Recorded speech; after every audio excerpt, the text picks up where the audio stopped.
Yeah. Hi, I'm Roni Robbins. I'm a journalist for 37 years. I've used my journalism skills to create an award-winning novel called Hands of Gold, loosely based on my grandfather's adventures and near-death experiences in Europe and America. And I am honored to be on the Kim Sorrelle podcast, all about love and caring for people and appreciating the values that we all have to share with each other.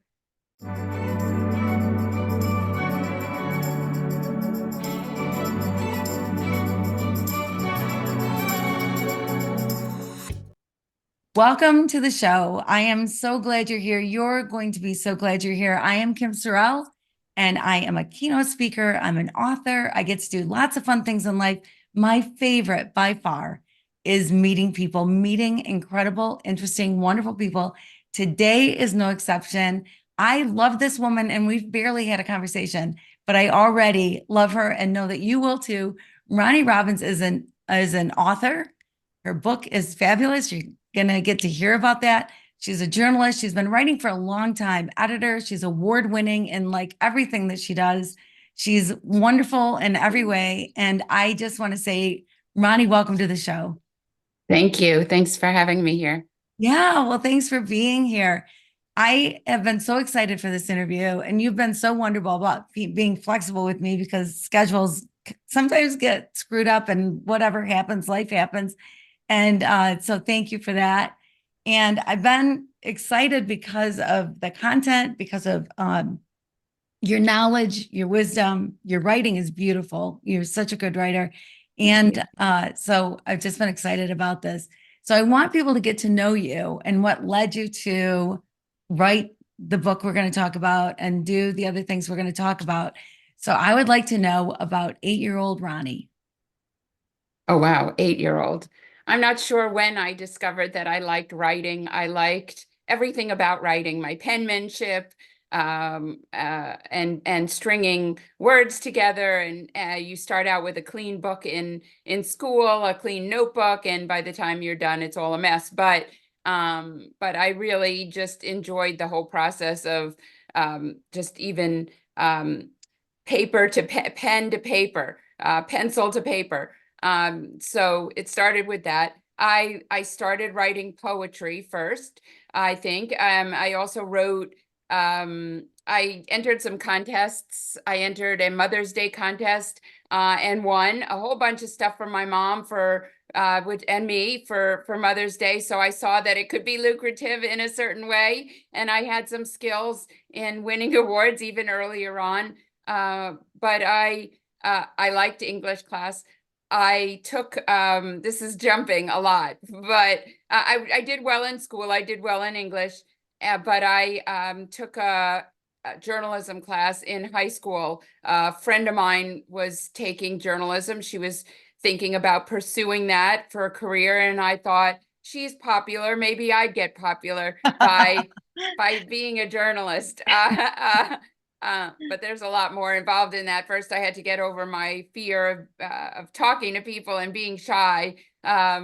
Being a bookworm is not so conducive to actually getting out and interviewing people. So I challenged myself with that. But I wrote the opening copy to the yearbook. I submitted my uh, entry into the yearbook, and they chose me to write most of the copy in the yearbook. So I was called the copy editor. I was basically writing all the copy in the yearbook. That's not what a copy editor does in true life. They actually make sure everything is edited properly. But I did that, and then I got a journalism scholarship.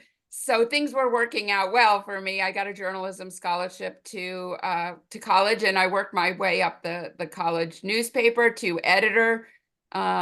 So the book came many, many years later. I've been a journalist for 37 years now, but while I was raising my children, my mom gave me cassette tapes of my grandfather that my grandfather had left, and I decided that I would write a book. So I was becoming an author. I was moving into a different area for myself, but all my life I've been a writer, all my life I've been a journalist. Well, I don't know. It started really officially in high school.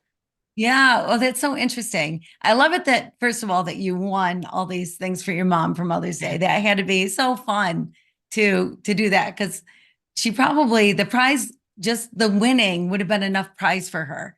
I know as a Mhm. mom, like that would have been, oh my gosh, my daughter won. Like that is so cool. But then to win stuff, how cool is that? And what great validation that yes, you can write, right? I mean, so often in school we're either invalidated or validated with things that we love, right? I had this I played sports in school, and I had the biology teacher. I loved basketball, was my passion. I played volleyball and softball too, but basketball was it. And I wanted to go to the Olympics, all 5'1" of me. I just had this dream, right, of playing beyond high school. And I mentioned it to him one day, and he said, "Oh, you'll never be able to do that." And just like that, my dream was gone. Like I took him at his word instead of going, "What? I'm going to prove you wrong," whatever.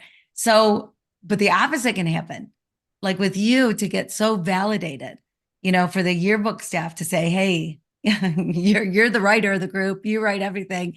And the awards, winning awards along the way and all the stuff and is amazing. How much Thank do you. you think, yeah, I mean, it's so cool. How much do you think reading had to do with your passion for writing? Mhm. It has a lot to do with it. If you enjoy reading and you can really take notes as you read, sort of in your mind, like, wow, that's good, or, wow, that made an impression on me. I have learned that I steal everything from everyone wherever I can. It's by maybe osmosis, but it sinks into you and then it becomes part of you. So I tell other writers, take the best of what you read and try to incorporate it into your own writing in a discreet way. I mean, the different um, techniques that writers use. Of course, I've studied them too. I took not only journalism classes, but also writing classes in college. And so creative writing. So you study as you read, so I always loved reading. And uh, I don't know that I inhale books as much as some people do, because I spend a lot of time reading newspapers and keeping up with what's going on in the world to be able to be a good overall writer, as a journalist. But I have been inspired by works over the years and take a little bit of what I've read and made it my own, so that I did what I thought the best of the writers did in terms of literary um, uh, writing, to Yeah. really make something a piece of literature versus just maybe a handbook I mean, a novel is more than a novel. It really should embed you into the lives of the people that you're writing about, and that's what I tried to do. And also just be a piece of literature. That somebody can read and learn from, the same as I learned from them when I read their books. Or Exactly, yeah. exactly. Well, yeah, that is so interesting. And I love to read, and I love to write. And I find the same thing. But one thing that I find is that I'm a slow reader, because I want to read every word. Like I don't skim. I just read I want to read every word. And then I might think about a sentence, like how it was structured, or gosh, that was a cool adjective to use right there. Like, wow, what was that? Or whatever. Are you a fast reader, or do you do what I do? Because I always thought I was kind of the only one that reads the way I read, but it sounds like maybe not. Well, I had some reading comprehension issues, I guess. My children did too. So I read slow. I do read slow. And I'm trying to study as I'm reading. I'm trying to really, I guess maybe at a certain point I stopped reading just to read, and I'm really trying to memorize the words and how they're put together, and just really sink into each of the words and get a sense of it and study. And I do take notes.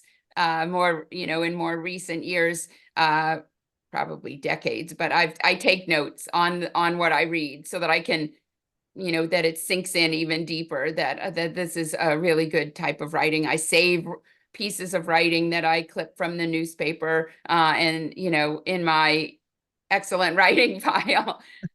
So not that I'll ever, go back and look at it, but I hope that it sinks in by taking those steps to, cut them out, or now just copy them and print them out. So Yeah. I wanna learn from the best. In my opinion, what's the best? Yeah, yeah, that's so interesting. And I love that you said that, whether you go back and read them or not, hopefully it sinks in a different way because I've got notebooks full of writing, right? And notes from different things and whatever, and like never go back to them and think maybe somebody would just take them all and type them all out and organize them for me. But yeah, I think you're right. Just in the actual writing it down or clipping it out, takes your brain to a different level than just reading it and letting it go. So that's pretty cool. I actually had somebody, Ronnie, recently who told me that they love my style of writing. And to me, that was like the greatest compliment. Like I Yeah, was like, that's nice. oh, I love that. And that he wanted to steal it. Like he wanted to use it. And he was almost asking permission. I'm like, well, yes, my word. I mean, isn't that what we do? Like we know what we like to read, what we like to read the most, and then assume that other people are gonna like to read in that style or that way as well. And our brains just all kind of work differently. And so what comes out on paper, which is something that's always amazed me too, is that like I'm curious what you think about this. So like creative writing class, you're all given a topic if that's what happens, like in some class, you're all given a topic and there can be 30 people in the class that come out with 30 completely different Mhm. outcomes, right? Mhm.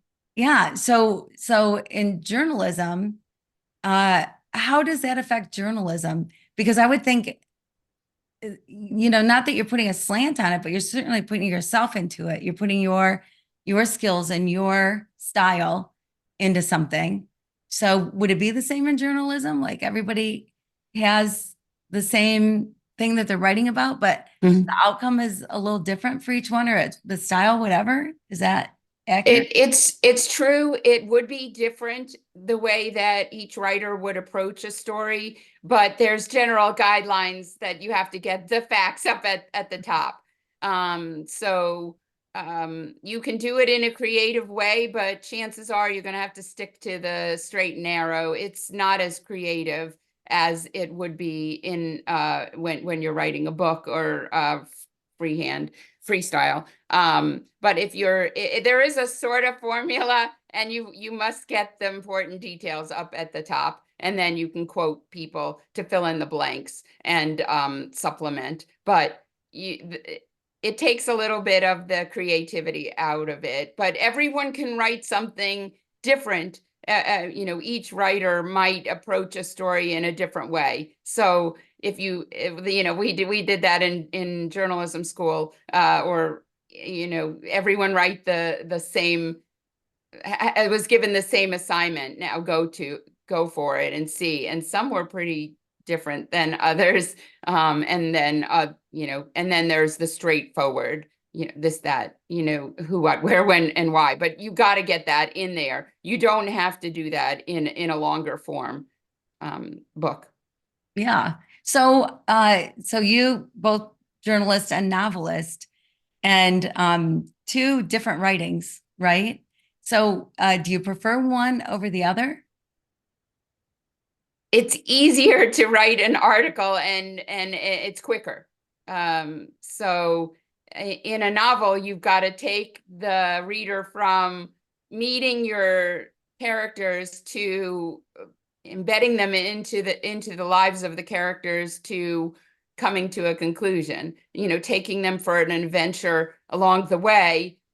But in my case, the life of somebody, taking them from the beginning to the end, and just what that person stood for, and hopefully messages along the way. But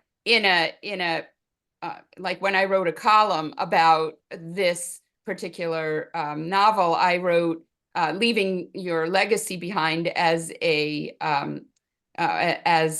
something for your children.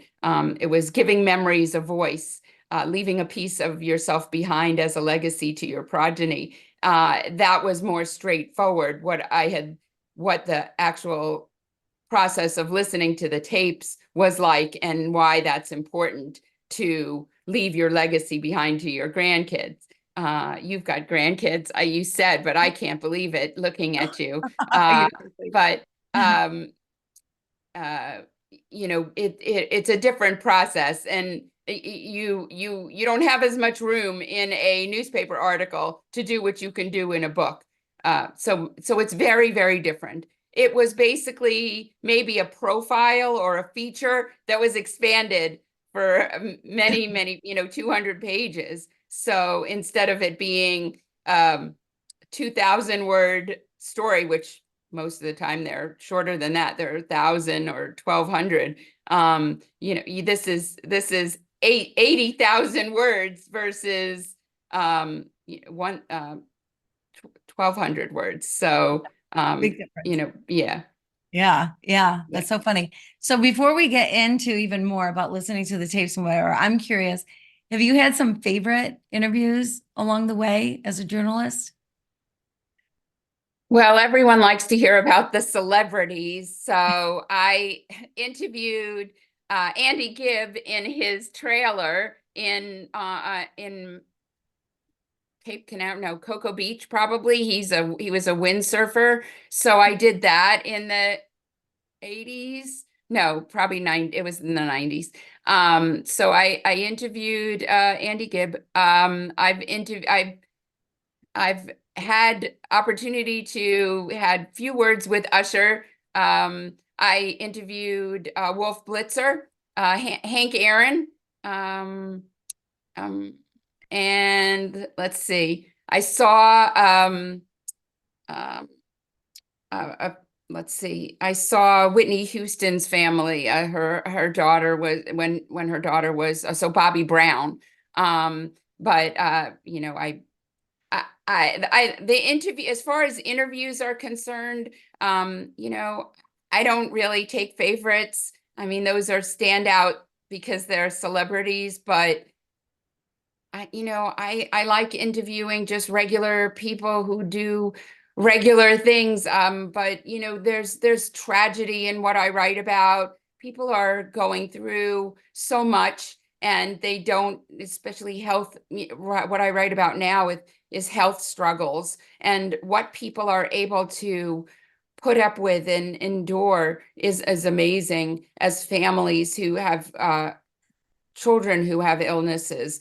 These are just, pull at your heartstrings and make you so appreciate the health that you have, the health that your family has. So, favorite stories, I don't know. There's been so many. There's been thousands of people that I've interviewed over the years, from old to young. I guess the older ones have so much wisdom to share. I always enjoyed hearing about their life story and writing just a short little bit of their life story. So that might Yeah, sounds like mm. that's a few books. It all Yeah. together. But yeah, I because I agree. I mean, everybody's got a story. Doesn't matter if your face is on a billboard or not, and people are people all over the world. So it doesn't matter, if people know your name or don't know your name, you're equally as amazing and have a great story to tell. And so for somebody like you with your skill set to bring somebody's story to life is what an amazing gift for them as well. So thanks for what you do. I'll just say I was thinking just a moment ago too, after you asked me and after I said what I said, I was on a hot air balloon that almost crashed into the Biltmore. I was on a Coast Guard cutter in the ocean, in the Atlantic Ocean, that if there was another Challenger explosion, I would have had to go and be with the crew to salvage.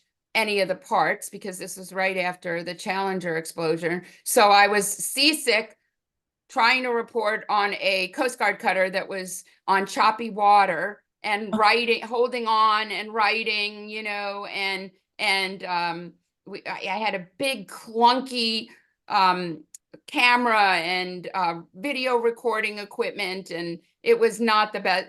I've been in the ocean with a whale that was beached in Florida. Some of those were in Florida. The balloon, hot air balloon was in Asheville, North Carolina, Belshare. Is a promo for Belshare, and I went up in a hot air balloon because that's what they do in Belshare.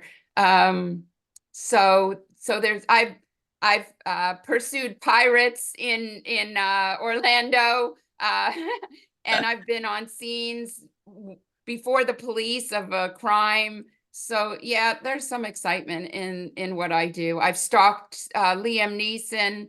I was paparazzi for a while for the New York Daily News, writing about these celebrities, writing about Bobby Brown when she was the younger Bobby Brown, the daughter, before she passed away. So I got to see some of the Brown, family, Whitney's family too. So there were definite celebrities in the midst too. Yeah. Yeah. Oh my gosh.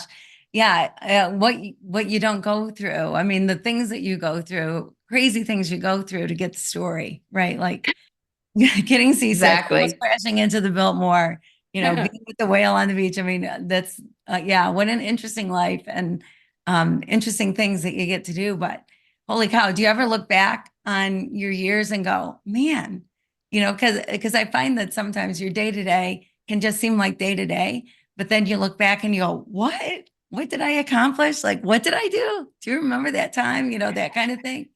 Yeah, I don't take enough time to do that. I'm more Yeah. looking forward. What's the, sell more books or what have you, Yeah. write the next story. When's my deadline? What do I have to do next? I'm, looking forward versus, patting myself on the back for what I've done. Uh, Yeah, or what you've survived. Really, yeah, some okay, of it, that right? too. That Yeah, yeah, too. And we yeah, all survived COVID, which I think is amazing because that was yes. pretty hard. What was it like being a journalist during that time? So I was writing for a smaller publication that wasn't quite online yet. So, this was also when everything went online, more so than if you were more of a print newspaper, then you had to, go online, kicking and screaming, but you were online. You had no choice. So we were changing over to that system. And I think there's still more movement in that area. The diehards wanted to hold on to the print newspapers or print magazines, and the pandemic made it so that you had to be online. You have no choice. So it was a transitional period, and it was very difficult. And there was so much news to keep up with. There was so much going on, so many people that were helping, so many, I wasn't a health reporter then, so I was just covering a community. So I was writing about the people in the community and what they were going through and documenting it all. I've taken pride lately in that I document history, Mm. along the way, that what us journalists are doing is recording history because it's all going to be available and it'll all still be out there regardless of, our lives. It's all online. So, I don't have to be working on anything right now, but it's all on the internet, everything. So Yeah, so everyone can see interesting. everything that I've worked on. I can say, Google me. I'm even a public figure. I had no idea. I'm That's sure right. you are too. I Yeah, have a label. that's right. Yeah, and it is a different world. I mean, you don't have to go to the library and get out the microfiche or whatever it was and try to look up an article from way back when. Like you can just research it online, and right now we have an answer and an article to read, and it's so different.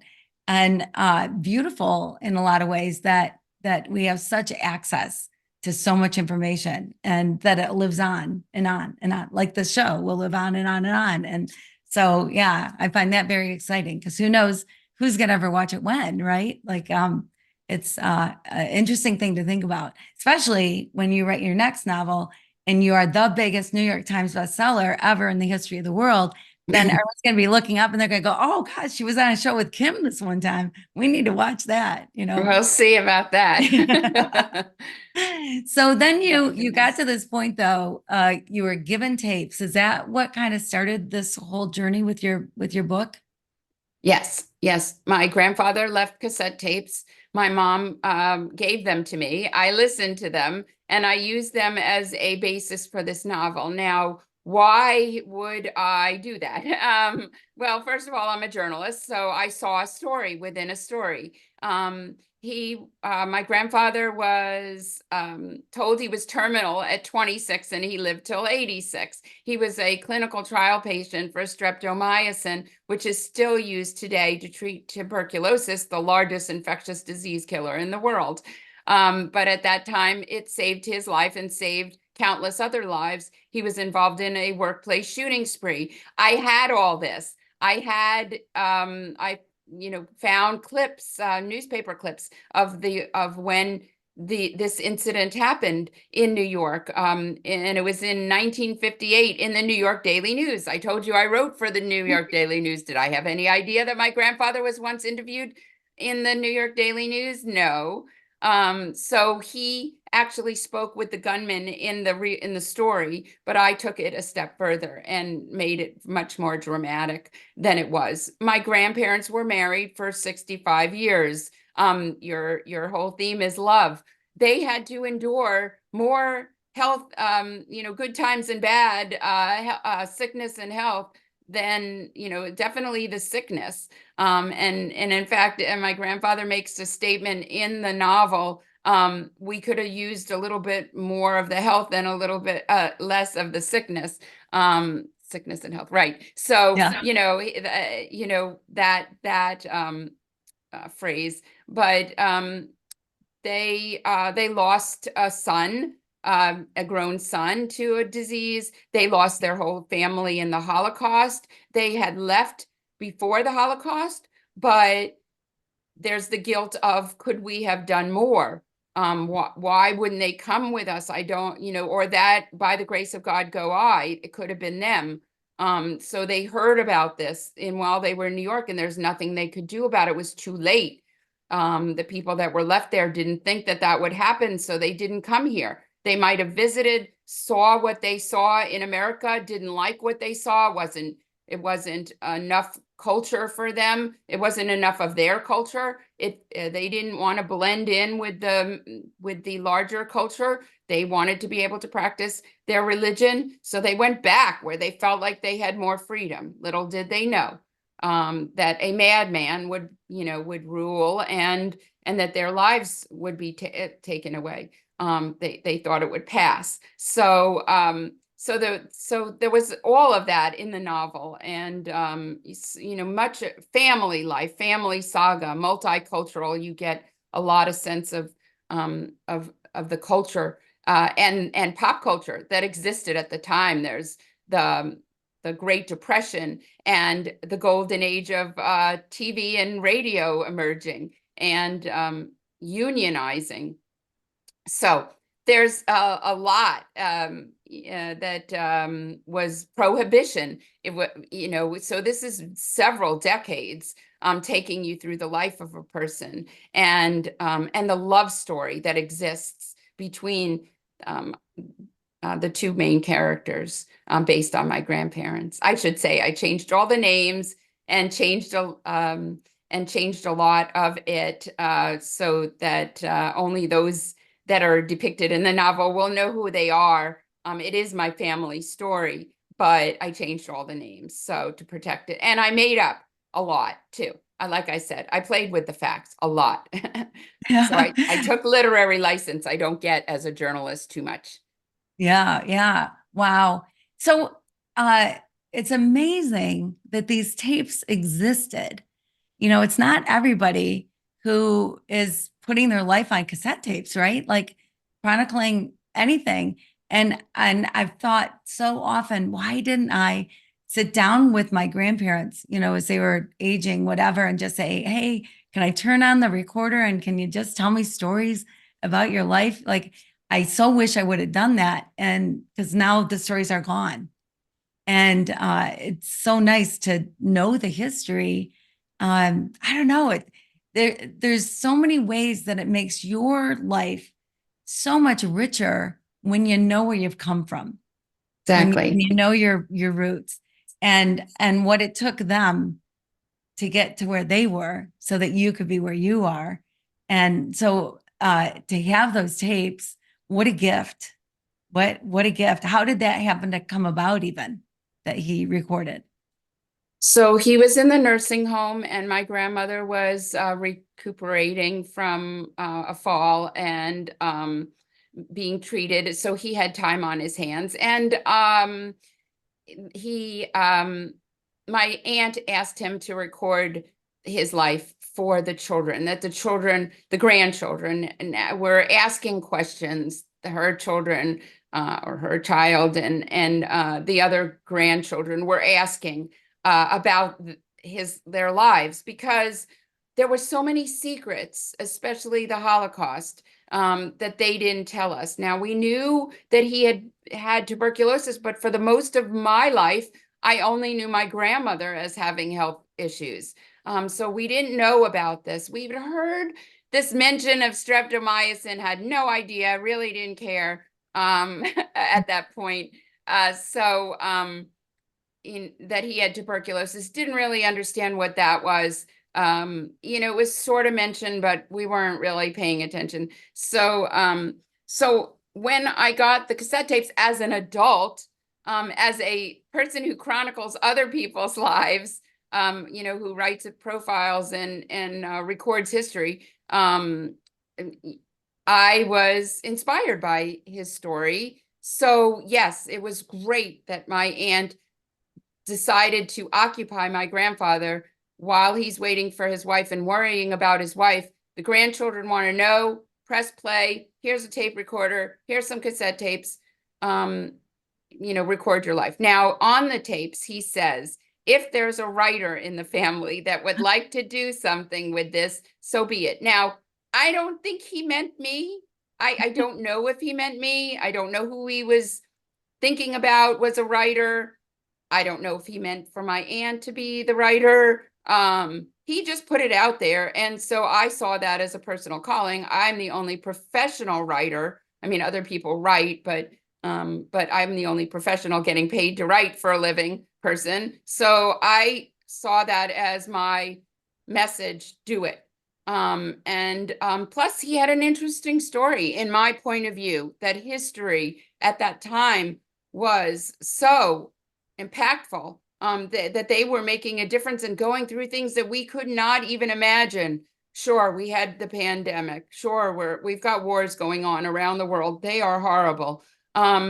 But to have gone through all that they went through, I don't know. Seems like that there was more. Seems like there were more wars. There was more. They started out in Europe. There was hatred that you can't imagine. They came here as immigrants. I know that has gotten a bad rap, but we're all many of us are children and grandchildren of immigrants who started this country, built this country. Well, I don't know about started this country, but they were workers. They put their sweat and tears into this place and just wanted to be accepted. And they they melded into the culture. They were the melting pot. They paved the way for us. So to have all the freedoms that we enjoy today. But I feel like that they went through a lot harder periods than we did. And I started this book way before the pandemic. So at that time I felt very blessed. So this was like, wow, what people can go through, what people can endure and come out the other side and have a nice family life and fulfill their simple dream of providing a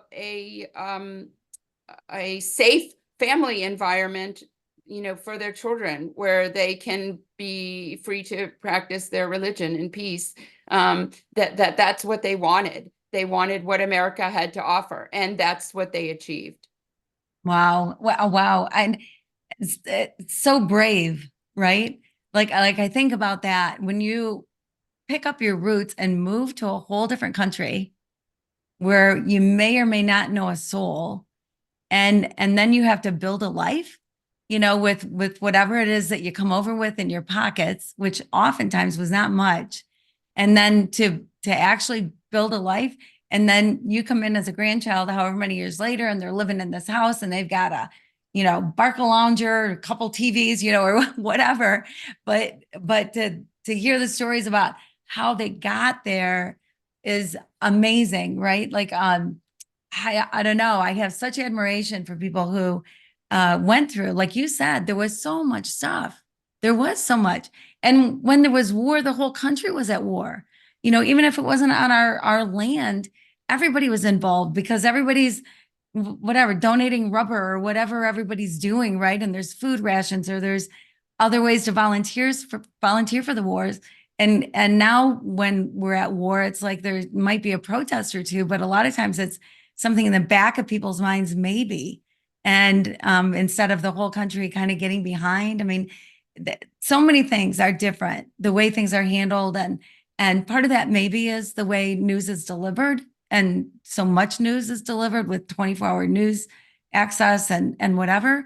But it amazes me, like your grandparents, what they went through to build a life so that you're here doing what you're doing, right? Mhm. And other family members are able to be here doing what they're doing. I just find absolutely remarkable and fascinating, so fascinating. What were some things that really surprised you when you were listening to the tapes? I didn't realize my grandfather had such a sense of humor. They did throw around a bit of Yiddish, so that Yiddish in itself is funny. And then also that we didn't understand what they were saying. But he would say things like, after 65 years of marriage, you do what you're told if you know what's good for you. I thought that was just it's truth, but it was just it's truth, but it was in a funny way. Or if the teacher tells you to say this, a spoon, you say it's a spoon. Don't use your Yiddish words, and he was tough. He was tougher than I thought he was at certain points. He yelled at people. He had chutzpah. He had courage, bravery to stand up to a gunman, to say, to the gunman. The gunman said, "I'm going back to China," and my grandfather said, "When?" I mean, really? Yeah. Like you're gonna. This guy's got a gun.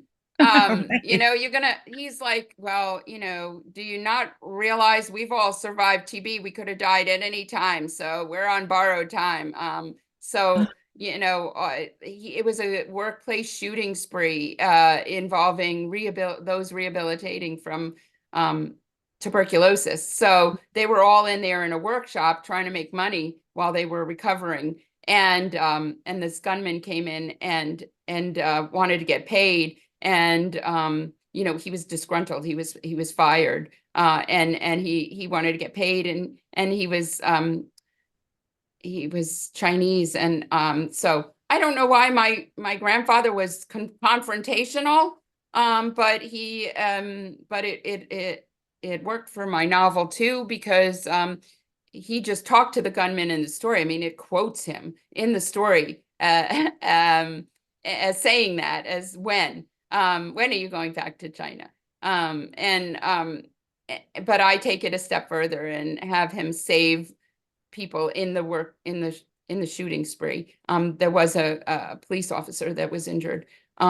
So there was a lot of drama in the book, and as far as he is concerned, he was a personality, he was a character. I say he was a hustler because he was out for himself, but many people are out for themselves early on in your life until you know, mature enough to have a family, and then I think, man may take a while to mature, and I guess so. He was a self-made hustler. He was out doing whatever deals he had to do to survive, and just to move on with his goal of getting to America at the more of the beginning of the book.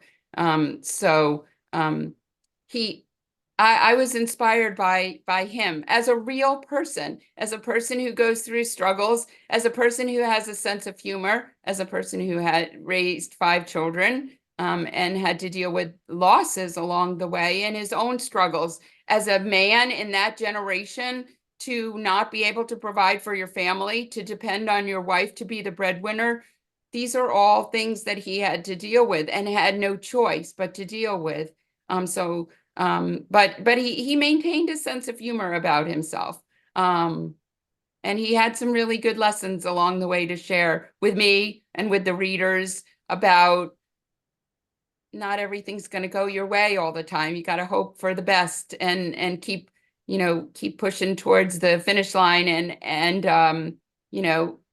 hope that there's more good days than bad days. That's all. It's a Yeah. positive attitude that we really Yeah. need to keep in mind with our lives most times. Yeah. Oh my gosh. Yeah. That's so true. It changes life. It changes how you live, changes how you see life when you have a positive attitude compared to doom and gloom, right?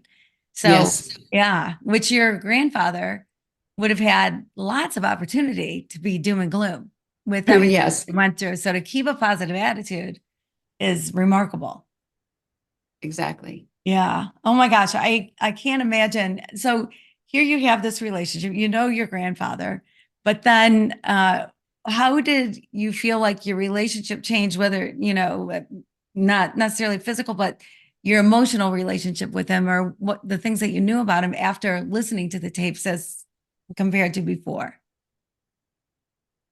So I was young. My grandparents were there. I didn't really appreciate them. I don't know that we appreciate. You're a grandmother. I hate to tell you this, but I don't know that you get that deep appreciation. You're happy that they are in your life. You're happy to be able to spend time with them. They're older. You're a young grandma. But I'm going to be an old grandma. But you don't appreciate, you don't really care when you're young. You want to spend time with your friends. Why are you being dragged to grandma and grandpa's house? What people are your age anywhere around? What is there to do? They're just going to sit around and talk. Sure, they have candy dishes, and there's food. Other than that, what are you going to do?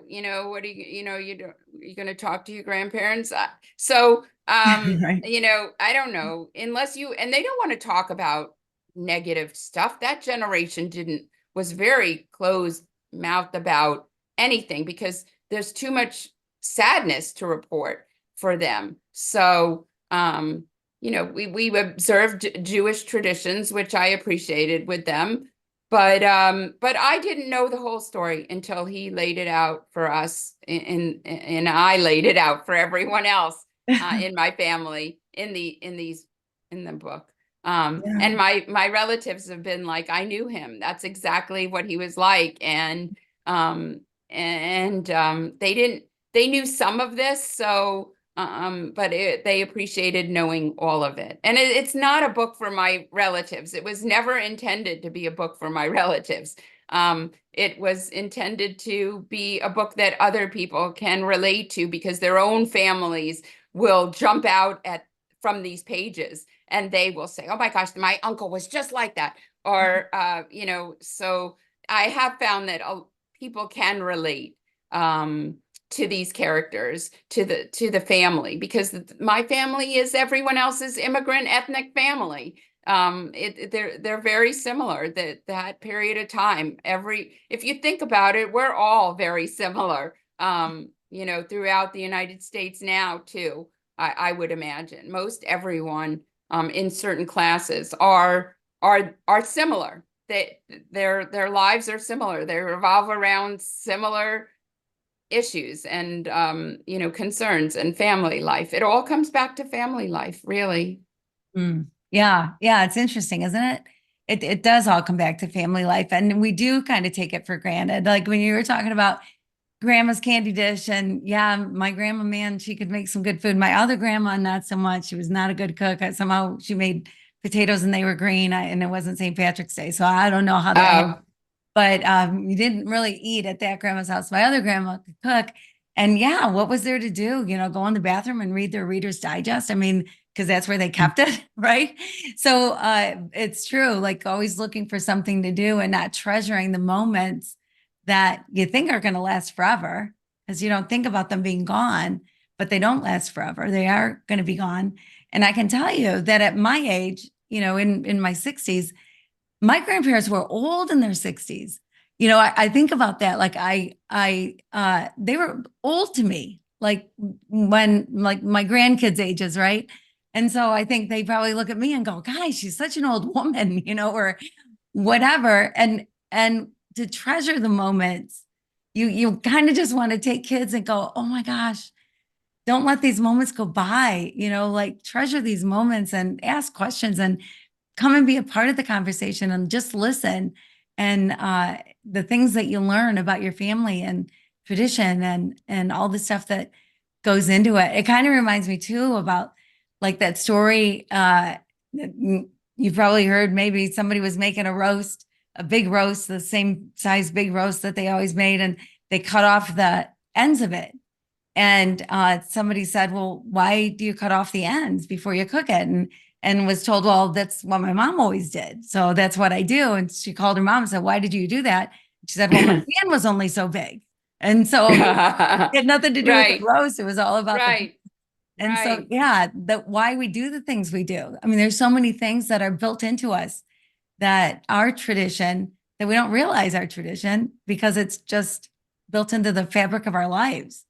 So it had to be so interesting to hear everything. I gotta say, I wish everybody had a story like yours, like because everybody has a story like your grandfather, right? Like some are more intense than others, but everybody has a story.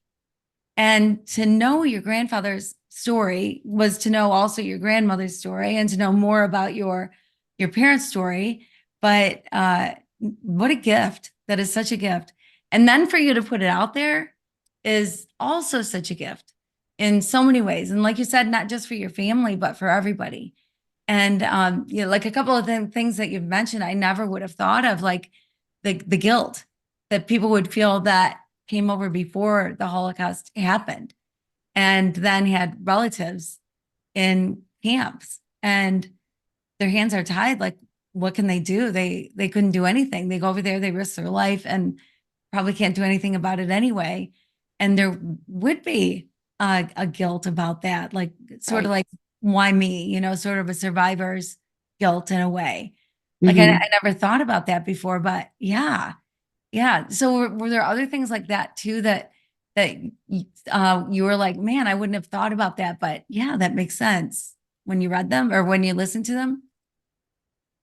I didn't realize tuberculosis was such a big issue back then and now. I mean, I've learned since then, it opened my mind to other parts of history I just really didn't know about.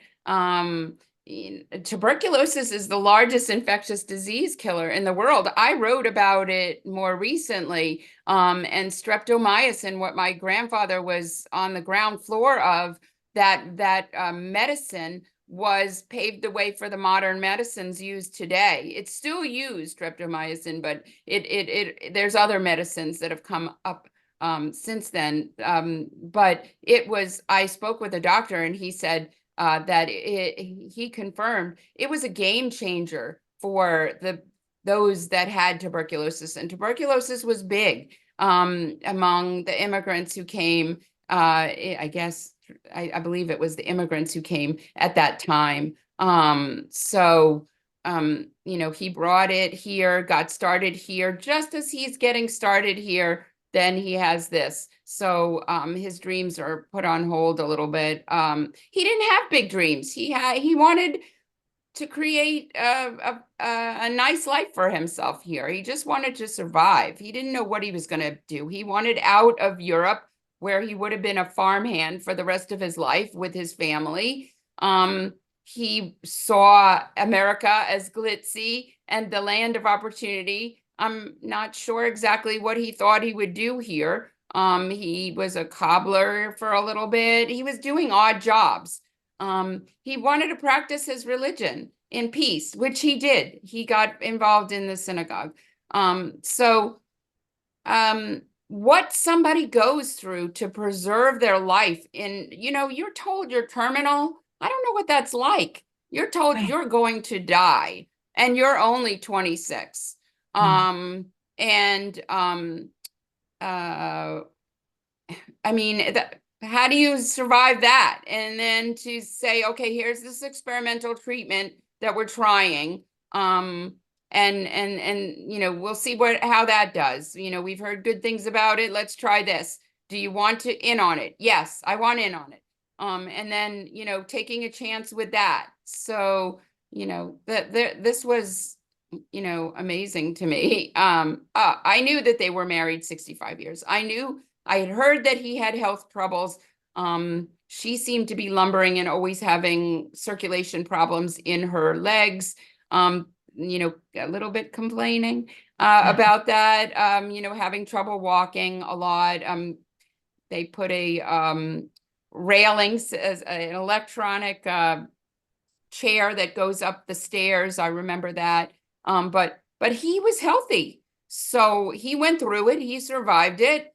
He lived a long life. But what it must have been like at that time to go through that was, and I don't know what it's like to be told that your whole family is dead. I Yeah. mean, think about that as a person. We don't hear those stories a lot, and so you get into the mind of somebody. It's not a Holocaust book. People say, oh, it's about the Holocaust. No, it's not. It's about family life. It's about the struggle to survive. Holocaust is just a very small part of the book. It's published by a Holocaust memoir publisher. But he didn't go through he and my grandmother didn't go through the Holocaust. Their family all died in the Holocaust. So it's there, but it's in the middle. It's a family saga. It's taking you through several generations also of the family. I don't know what else I learned. I learned a lot. I learned to appreciate. I think I was already very fascinated by my grandfather's hands. There were some things I noticed in life. You notice these things when you look back and you think, I used to notice his hands and his ring. So I think that's interesting that that ended up being the title of the book, or having something to do with the title of the book. Because when I wrote the column, I was talking about my grandmother's hands too. So apparently I have fascinations with hands. So I noticed what the power of a hand is, to nurture and comfort, and also holding hands through life, in love, and the gentle touch of a mother, and when you're sick, for sure.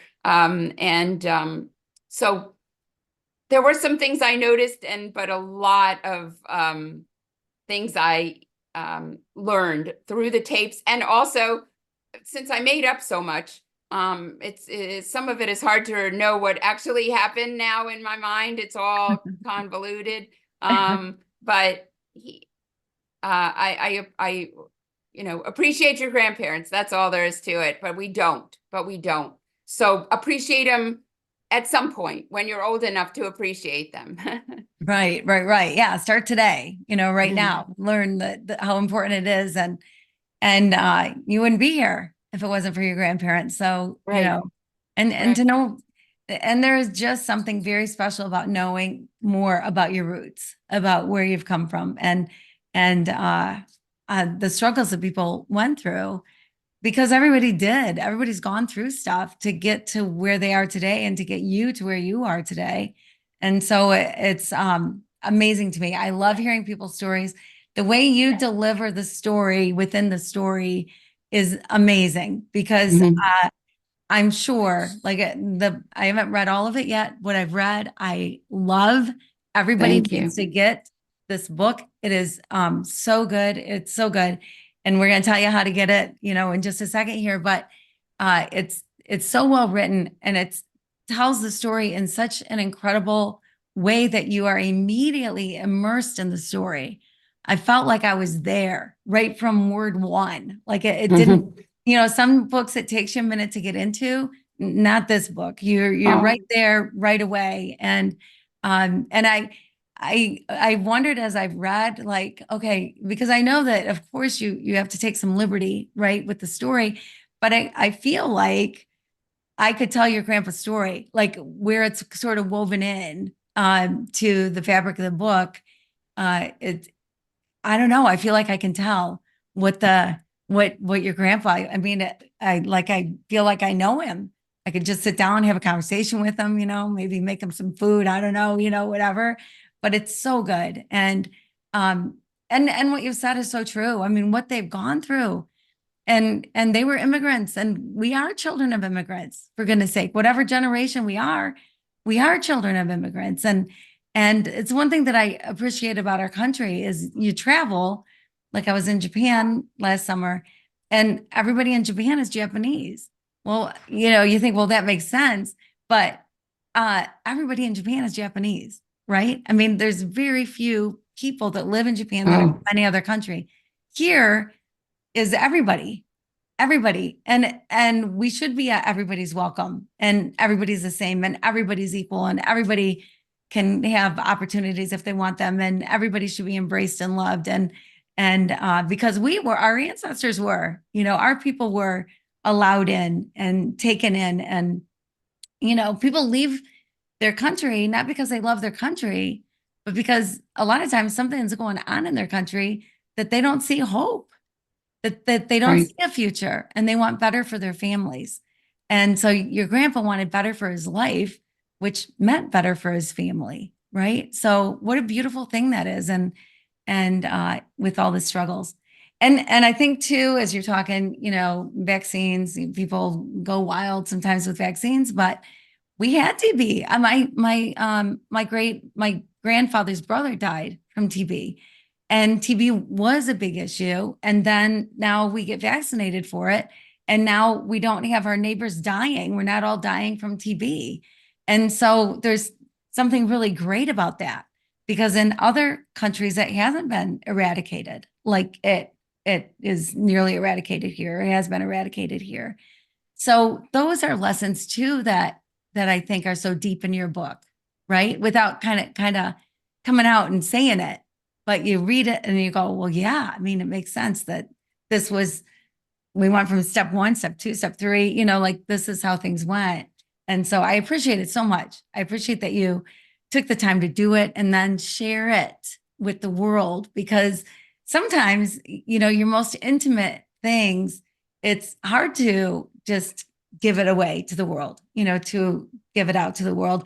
Did you have any issues with that? Any things you wanted to leave out because you didn't want anything, sort of exposed or be that vulnerable? Or were you just, I'm using it all? I used it all. I don't hold back. I'm an open book. Um, there's very little that I don't tell people about. Yeah. So um, I I couched it a little bit. I mean, but I at least one family member is not happy that there's sex in the book, or at least it's hinted at that there's sex in the book. Um, there were babies produced. There was a love story. I thought a love story should involve a little bit but discreet. It was discreet. But it's hard to read about your grandparents or your parents, I guess. Yeah. That they had babies, and they were attracted to each other, that my grandmother was sexy. So I think that I didn't hold that part back. I created a scene I created her image as it was. And she was a performer on the stage at the Jewish theater. She was a singer, she was a dancer, she was a looker. She was, that's what they would say back then. Uh-huh. She had curves for making babies. So I mean, that's what they would say back then, right? Mhm. So she, and but she was a strong woman too. She was different than I thought also. Instead of being the weaker one who was ill at and having trouble with her legs, she was the breadwinner. She was the strong one. She had to take care of her children, 5 children. I had trouble taking care of two. So Uh, I appreciate them much more than I did back then. But yeah, that's so cool. That's so cool. I love it all. And like I said, people need to buy your book. So where can they find you and where can they get your book? Want to tell us? you can maybe see it in the background, www.ronirobbins.com. www, I said right. Yeah, Uh-huh. ronirobbins.com. That's still how we do things. World Wide Web still exists. And the book is available on anywhere books are sold. You can see in the background too: Amazon, Barnes and Noble, Walmart, Goodreads, Target, Books A Million. I don't know where else. But Yeah.